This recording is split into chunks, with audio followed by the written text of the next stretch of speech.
Hello, everyone. Welcome to the Newsbrowse News broadcast. According to Sing Tao, Mexican authorities have confirmed that human remains found in the eastern state of Veracruz belong to Roxana Guzman, a journalist who was kidnapped from her home last month. Guzman was the director of the crime news website Pulso Informativo del Sureste. On June 2, masked gunmen broke into her home in Nantitle and abducted her. Investigators revealed that the murderer subsequently attempted to dissolve her body in a barrel of fuel. So far, 8 suspects have been arrested in connection with the brutal murder. Shockingly, the detainees include 4 municipal police officers from the nearby town of Ixhuatlan del Sureste. These officers are accused of providing resources, food, and logistical support to the criminal cartel involved. Mexico remains one of the world's most dangerous countries for media workers.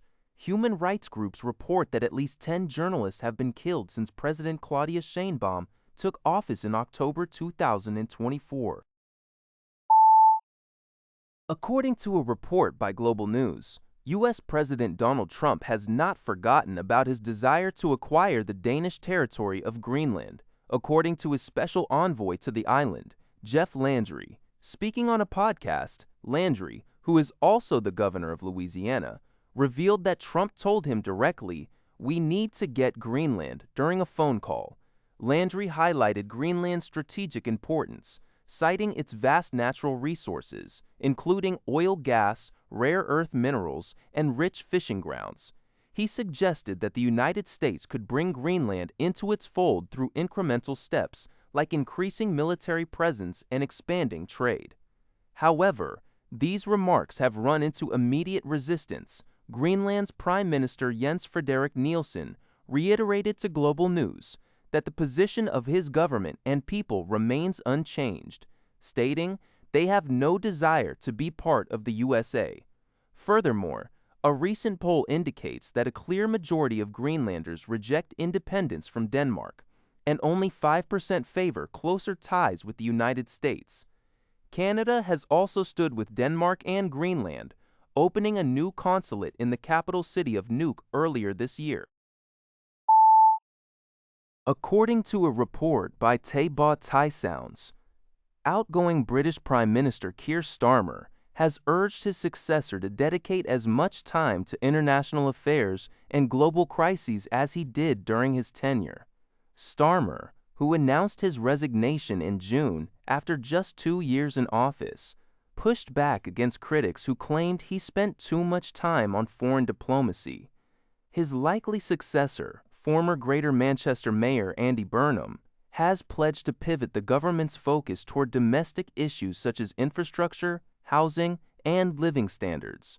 However, Starmer emphasized in a BBC interview that domestic and foreign policies are inseparable in an increasingly volatile world. He argued that it is impossible for a British Prime Minister to spend less time on diplomacy without compromising the nation's interests. In a video, titled "With Keir," posted on social media, Starmer defended his record, highlighting the UK's restored global standing, its robust support for Ukraine, and active participation in international alliances.